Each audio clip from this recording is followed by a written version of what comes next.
নমস্কার বন্ধুরা, পলির রান্নাবান্নায় সকল বন্ধুকে স্বাগত। আজকে শেয়ার করছি ছানার কেক। তৈরি করা যেমন সহজ তেমনি খেতেও খুব টেস্টি হয়। ঘরে থাকা কিছু উপকরণ দিয়ে এই কেক তৈরি করে নিতে পারবেন। আশা করছি আপনাদের ভালো লাগবে।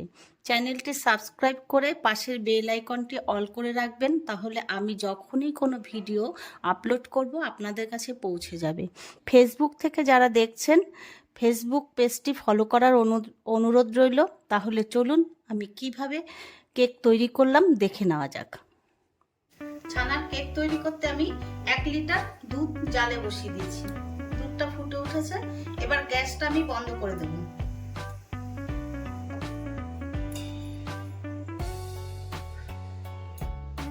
একটা বাটিতে আমি 5-6 চামচ ভিনিগার নিয়েছি আর জল দিয়ে মিশিয়ে নিয়েছি। এবার ভিনিগার আর জল মিশ্রণ জলটা দিয়ে দিচ্ছি।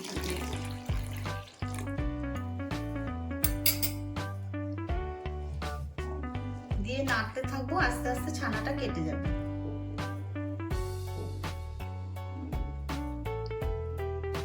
ছানাটা কেটে গেল।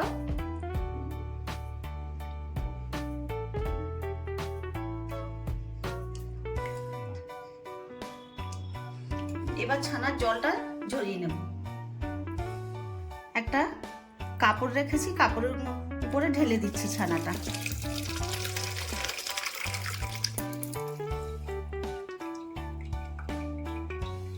ছানাটাকে একটু ঠান্ডা জল দিয়ে ধুয়ে নিচ্ছি, যেহেতু ভিনিগার দিয়ে ছানাটা কেটেছি তাই।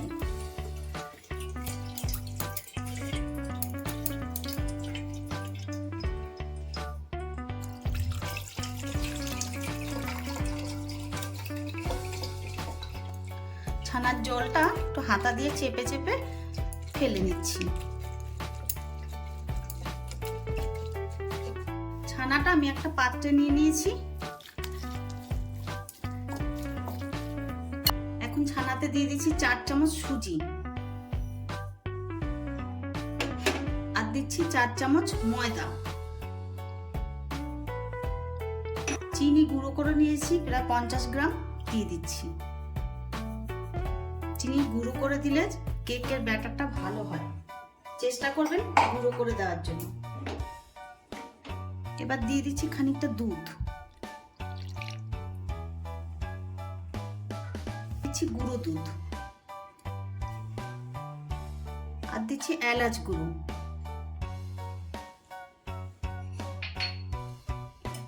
এবার সব উপকরণগুলো ভালো করে মিশিয়ে নেব।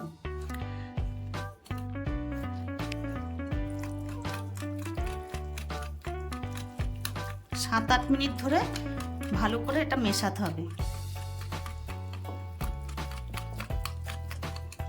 যেহেতু সুজি দিয়েছি, সুজি অনেকটাই দুধ বা জল টেনে নেবে, তার জন্য আমি 10 মিনিট রেস্টে রেখে দিচ্ছি। কেকটা বেক করার জন্য একটা কেক টিন নিয়েছি, তাতে একটু সাদা তেল দিয়ে দিয়েছি। তেলটা ভালো করে ব্রাশ করে নিচ্ছি। এখানে আপনারা বাটার পেপারও ব্যবহার করতে পারেন। এখন একটু ময়দা ছড়িয়ে দিচ্ছি। ময়দাটা ভালো করে কেক টিনের গায়ে মাখিয়ে নিতে হবে।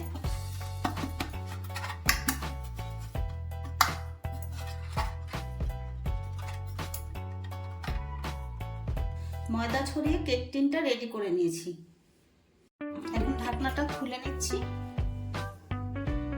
যেহেতু ছানার কেক তাই আমি 2 চামচ ঘি ব্যবহার করছি। ঘিটা অবশ্যই দেবেন যেহেতু ছানার কেক। কাজু একটু ছোট ছোট টুকরো করে নিয়েছি, কাজুর টুকরোগুলো দিয়ে দিচ্ছি। দিয়ে দিচ্ছি 1 চামচ বেকিং পাউডার আর 1/2 চামচ খাবার সোডা। যতটা বেকিং পাউডার দেবেন তার 1/2 খাবার সোডা দেবেন। ভালো করে মিশিয়ে নিচ্ছি।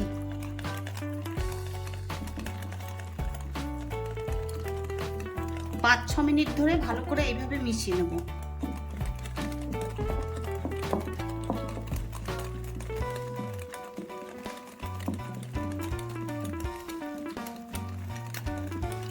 কেকের ঘনত্বটা ঠিক এরকম রাখবেন, পাতলা যেন না হয়, তাহলে কেকটা ভালো হবে না।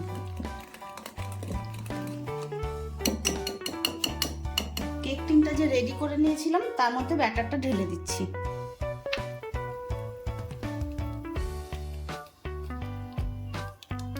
কেক টিনটা একটু হালকা করে ট্যাপ করে নিচ্ছি যাতে এর মধ্যে কোনো হাওয়া থাকলে বেরিয়ে যায়। কড়াই বসিয়েছি, কড়াইটা আমি গরম করে নিয়েছি। মাঝখানে একটা স্ট্যান্ড বসিয়ে দিলাম। এবার কেক টিনটা দিয়ে দিচ্ছি। স্ট্যান্ডটা প্রথমে উপর করে দিয়েছিলাম কিন্তু কেক টিনটা ঠিকভাবে সেট হচ্ছিল না, তাই আমি আবার সোজা করে দিয়েছি। আবার কেক টিনটা বসিয়ে দিলাম, দিয়ে গ্যাসটা কমিয়ে দিচ্ছি। আর মাঝখানে একটা চেরি দিয়ে দিলাম। এবার ঢাকা দিয়ে দিচ্ছি। আর যে একটা ছিদ্র আছে, ছিদ্রটা একটু কাগজ দিয়ে আটকে দিচ্ছি যাতে এর থেকে কোনো হাওয়া বেরিয়ে না যায়। এইভাবে আমি 45 থেকে 50 মিনিট রাখবো গ্যাস কমিয়ে। 45 থেকে 50 মিনিট পরে ফিরে এলাম, ঢাকনাটা খুলে নিচ্ছি। কেকটা হয়েছে কিনা বুঝবেন কিভাবে? একটা কাঠি বা একটু চামচ ঢুকিয়ে দেখে নেবেন।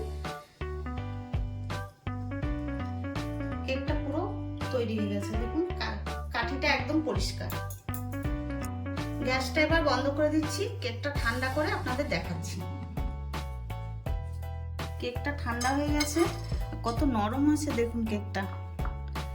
আমি একটু ছুরি দিয়ে 4-5টা ছাড়িয়ে নিচ্ছি।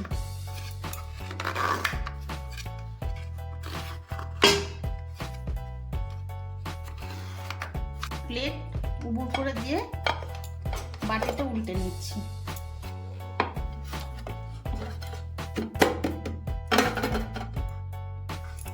কত সুন্দরভাবে কেকটা বেরিয়ে আসছে।